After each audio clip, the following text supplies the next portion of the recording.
guys? Matt here with your gamer goggles, gamer-goggles.com, and I'm here with Steve from Bezier Games, or is it Bezier? It's Bezier. Bezier. So it's a French name. French, yes. Bezier Games. What? Never mind, sorry. He doesn't have one, whatever he was looking for. Never mind. But we're going to talk about Colony, which is a new deck building game with quite a twist. It sounds really cool. I can't wait to play it tonight. Oh, they got cool dice too.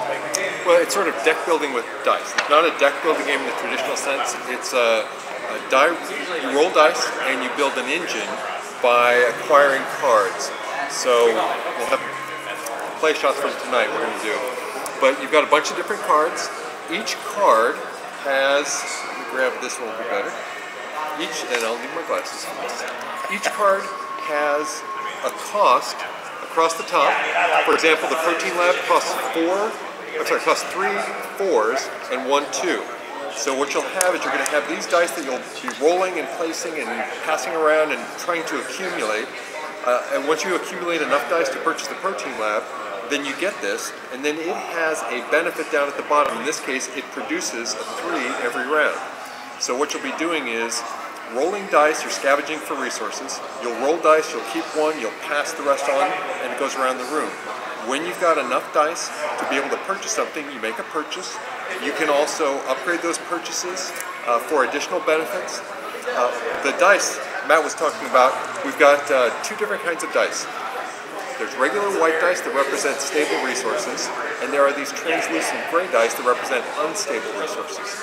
Stable resources you can store from round to round, so you can accumulate them to make bigger and better purchases. Unstable resources are use it or lose it. So on the turn that you roll it, you have to use it or it goes away. This Protein Lab, for example, it produces an unstable 3 at one of the gray 3s. But if you upgrade this, it then produces a stable 3, a white 3. So you can accumulate that and start building your stockpile of different resources so that you can buy bigger and better cards, bigger and better buildings that give you additional victory points, which are these fluorescent orange pips down at the bottom. So if you upgrade it, it's worth 2 as well as having an additional benefit. Okay, I'm going to interrupt here. I have a question. Absolutely. So you've got this price here of 3 4 and a 2. Yep. When you roll your dice, do you put them in your own dice pool, or do they go right on the card automatically? No, they go into a dice pool. So the way that it works is the Protein Lab as well as a bunch of other buildings will be available for everyone to purchase. Every player starts with 4 cards that will let you do different things in the game. One of them, a very important one, is the warehouse. It lets you store 6 dice for future rounds. Okay. So you'll roll your dice. If you don't use them on your turn, you'll store them in your warehouse up to 6.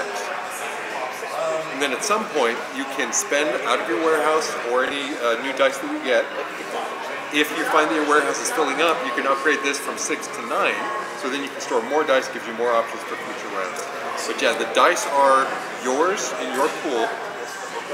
There is no shared pool, although certain cards, certain buildings would let you trade with other players or steal from other players, that sort of thing.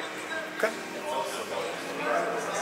And then basically the object of the game is to get the most victory points. Yes, so it's a race to a certain number of victory points, which varies depending on how many players. The game plays 2 to 4 players, although you can also play it solo to see how quickly you can get a victory point condition to practice or try out different combinations of cards. So it's a race in a 3-player game, I believe it's a race to 16, as I remember correctly. So the first player to get there is going to win. It's got 2 things that I think really make it appealing and unique. One is just the replayability. The game is played with 6 standard buildings or cards and 7 variable ones. But those 7 variable cards are out of a pool of 28. We've got, here just real briefly, we've got 28 cards that are available from this variable pool as well as additional standard cards. And they all come in this nice insert which accommodates both sleeved and unsleeved cards. But because you're playing each game, you're playing with 7 out of a possible 28, you've got huge replayability. You could say, you know what, that was fun, but These cards, I don't like conflict, let's say. If your group doesn't like a lot of conflict, take those cards out and pull in 2 other cards that let you do different things. So a lot of replayability. And then my favorite feature of the game is actually the catch-up mechanism. It's a race to a certain number of points, but at any time in the game, you can demolish one of your buildings, basically pitch it into the box and it's gone forever. But you immediately get dice to roll equal to the difference between your score and the leader's score. Wow. Yeah, it's really nice because you're never out of the game. You can always kind of shoot the moon there at the end, and it works out just really wonderfully that the further behind you are, the more you benefit from doing that. So in a lot of games, it's very unpleasant to maybe fall 8 points behind in a game to 16. But if I fall 8 points behind, especially if I plan to fall 8 points behind, then suddenly I can demolish something I wasn't using, and I get 8 dice to roll on top of my 3 regular dice, on top of what I've already accumulated. And you can just go to town and buy and upgrade and do all kinds of stuff. It makes for some very exciting come-from-behind victories. And it creates the possibility, there's this constant possibility of a come-from-behind victory, which just makes the game engaging all the way through. And that's always good. Sometimes I would rather come from behind. So sure, you set up somebody for victory, and then you snake it out from them at the very end. And you just did America. They were just released recently. Yes. So America just came out, and I have that right here. And this comes out. This is going to debut at Essen, right? Yes. Well, Colony, the release date is, I think, November 8th, but basically it's an Essen release, end of October. So Colony will be out the first week in November. Christmas list. Well, both for the Christmas list. In fact, everything we make for the Christmas list. This is already out, though. America was released at Gen Con. Yes. So just last month, and then Colony is going to be coming out in a month and a half or so from today's date. I don't know when we'll be putting this up. Oh, this will be going up next week. Okay, perfect then.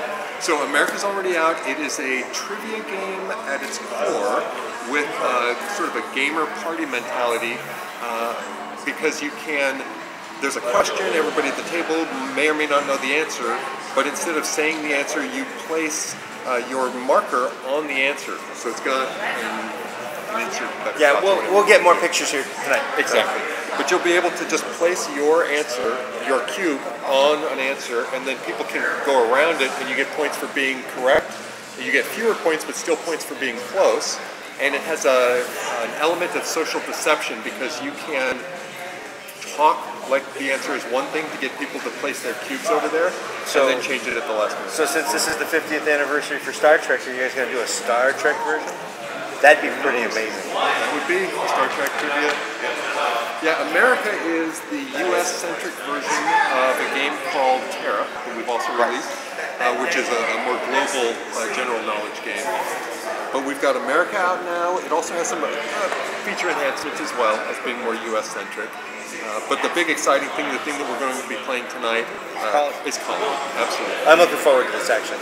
I'm not a huge deck builder fan, but some of the new twists that they're adding to that type of game are really cool. So well, it uses cards, but it's definitely not a deck builder game. It doesn't have the deck building mechanic. Yeah, my bad. Okay. I keep calling it that because it's got that cool it storage bin. A little bit of a feel to the Dominion and that sort of thing, but it's really you're rolling and manipulating dice to build yourself, to acquire cards that build an engine that tend to let you move in one of maybe 4 or 5 different paths, whether it's pure production, whether it's going for a lot of upgrades so that your cards function more efficiently, you can spend your dice more efficiently.